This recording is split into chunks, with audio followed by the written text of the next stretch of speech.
Hi, this is Maggie. Today I'll be looking at the chart of Peter. So Peter was born February 7th, 1951 in San Francisco, California. He has the sun in Aquarius. He has the ascendant in Aquarius, so he's a double Aquarian. He's almost a triple Aquarian, which is pretty amazing. Um, yeah, I was kind of blown away when I looked at his chart.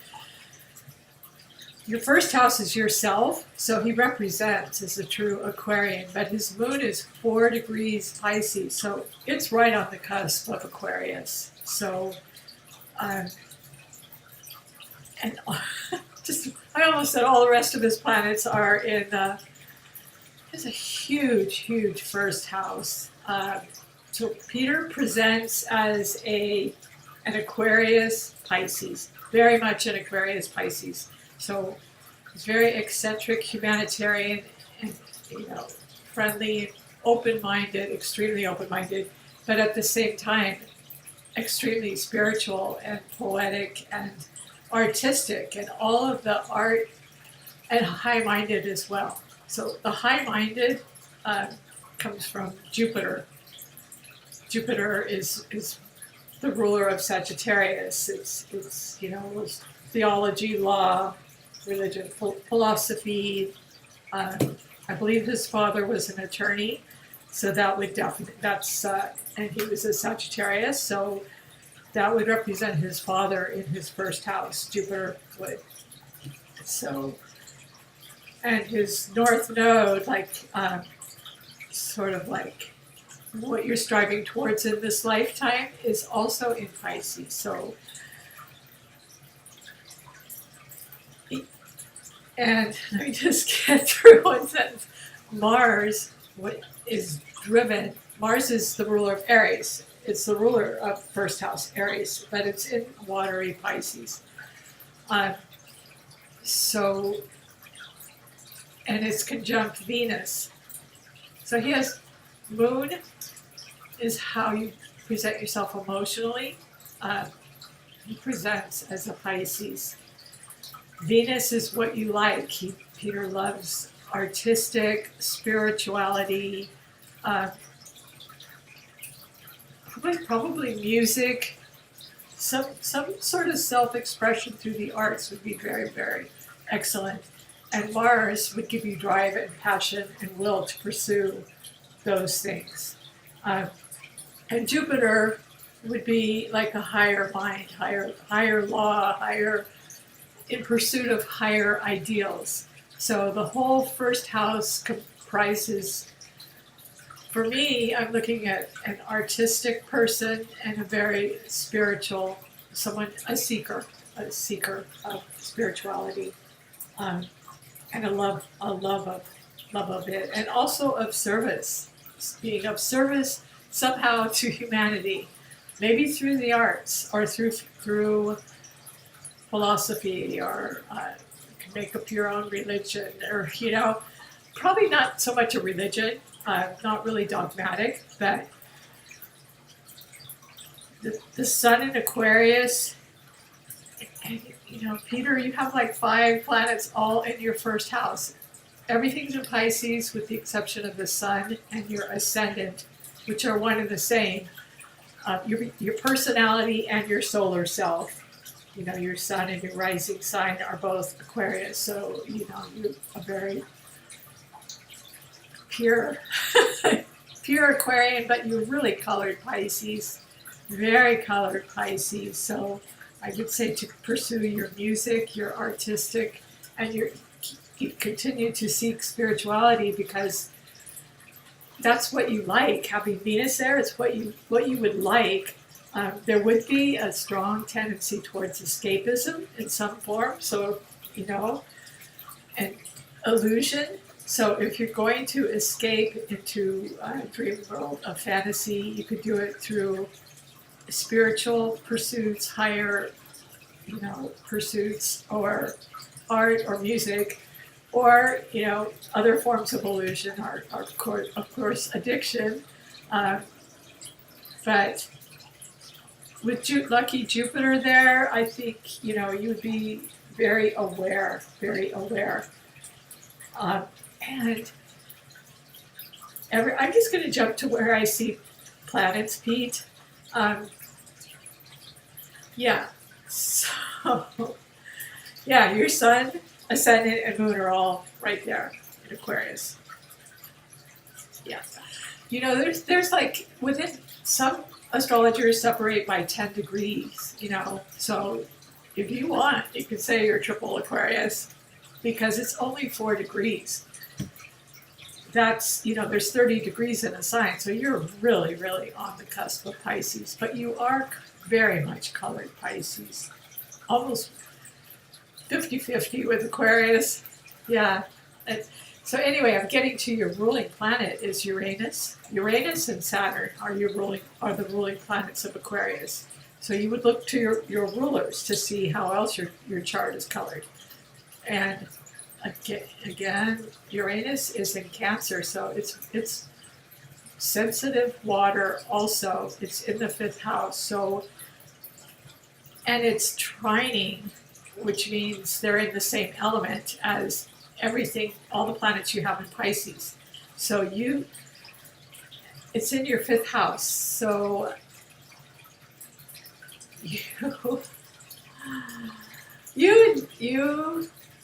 would love some very, you would have some very unique, interesting friends. The 5th house is what you love, and Uranus is in the 5th house. It's Leo's house. It's creativity. So your creativity. It's love affairs, creativity, children. Yeah, and it's ruled by the heart. So the fact that you have it in a water sign and it's trining everything else you have in watery Pisces, and it's your ruler, Uranus, the ruler of Aquarius, you just have so much fun with some really far out stuff. You know, far out maybe to other people, but to an Aquarian and to, you know, a spiritually minded, artistic, creative person, you have fun with your creativity because the 5th house is the house of creativity, and you have it in emotional Cancer. So your planet, you would get fired up about these, you know, unusual interests maybe of yours, and just really go deep into them for fun. That's fun. That would be fun for you. Pluto, you have in the relationship house. It's in Leo, so, and it's opposed to your sun. So you might have a little problem with authority figures, with some authority issues. The 7th house is your house of relationships and partnerships. It's in Leo, so your relationships would be very intense. Pluto is the ruler of Scorpio. So the reason I said you may have some problem with authority is because it is opposed to your sun. So Pluto can, you know, sometimes be maybe some trouble with authority, or being an Aquarian, you would rebel against anyone wanting to have authority over you. But having it in Leo, your relationships would be very powerful and attractive and intense. You would have some very intense, or if you love someone, you would love them so deeply and intensely, they would know it. They would totally know it. So, yeah, Pluto in the 7th house of relationships in Leo is a very, very strong placement. It's very interesting. I'm just skipping to the 8th house. Well, actually, you have your 7th house is huge too. It's 7th house of partnerships, and you know, it's Leo and Virgo. So that would make relationships a little more analytical or objective, because you are an air sign. You know, you're a double air sign, and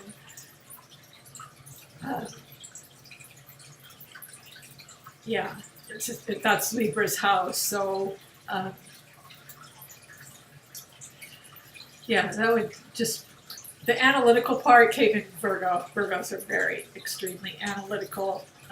So you have the sign of Virgo and Leo as well in your seventh house of relationships. So you in love with intensity and probably be analytical at the same time about them.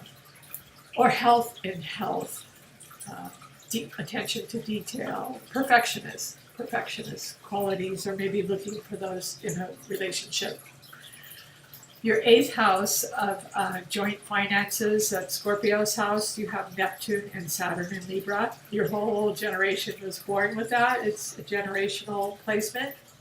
So that was like the whole free love thing in the 60s and 70s. So having those in Libra, you try to be fair-minded and sort of an idealist. And it's in your house of Scorpio, that's joint assets and joint finances. So, and it's with Libra. So that's interesting. I understand you married a Libra. So yeah, so Saturn there can add structure and discipline, and Neptune sometimes can be some just disillusionment or dissolve.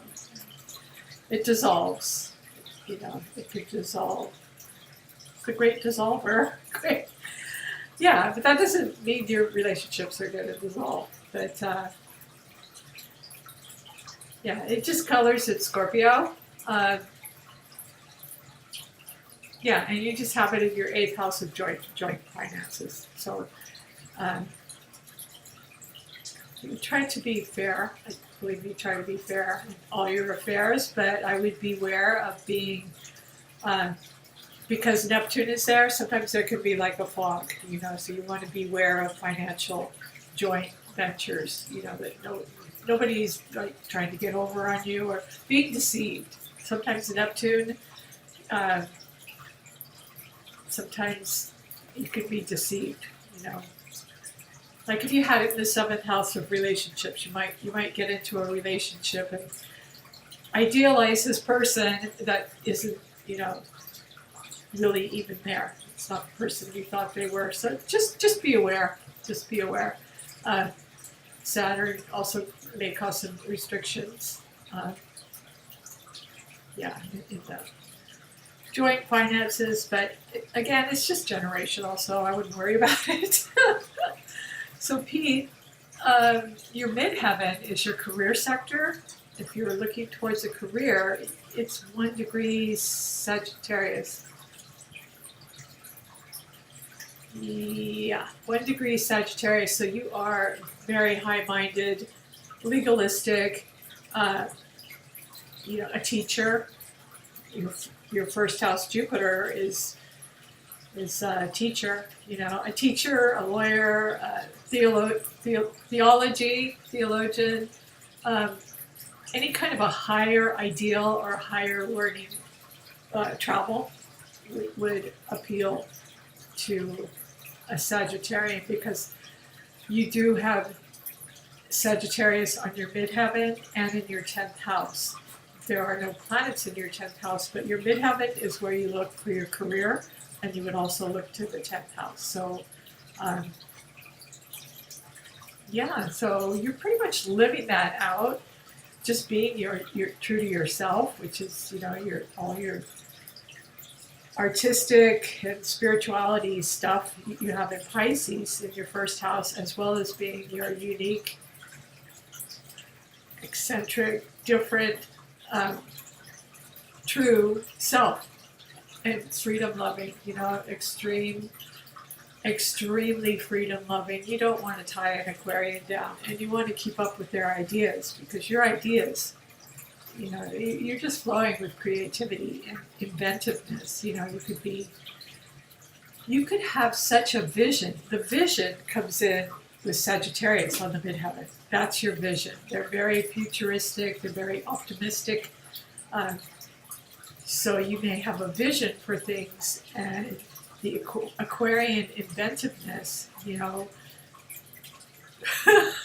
would love to like maybe try to make an electric car or just some kind of new invention, you know, because they're very innovative, extremely innovative, and very they're an air sign, so they're ruled by Uranus, which is a higher octave of Mercury. I mean, your ideas would come at lightning speed, and you would be so receptive at such a deep depth that a lot of people might not get. You might be like light years ahead of them, um, because it's almost like a receptor you have going on between your ruling planet, Uranus in Cancer in the fifth house. That's what you like to do, is play with these it's almost ingenious ideas.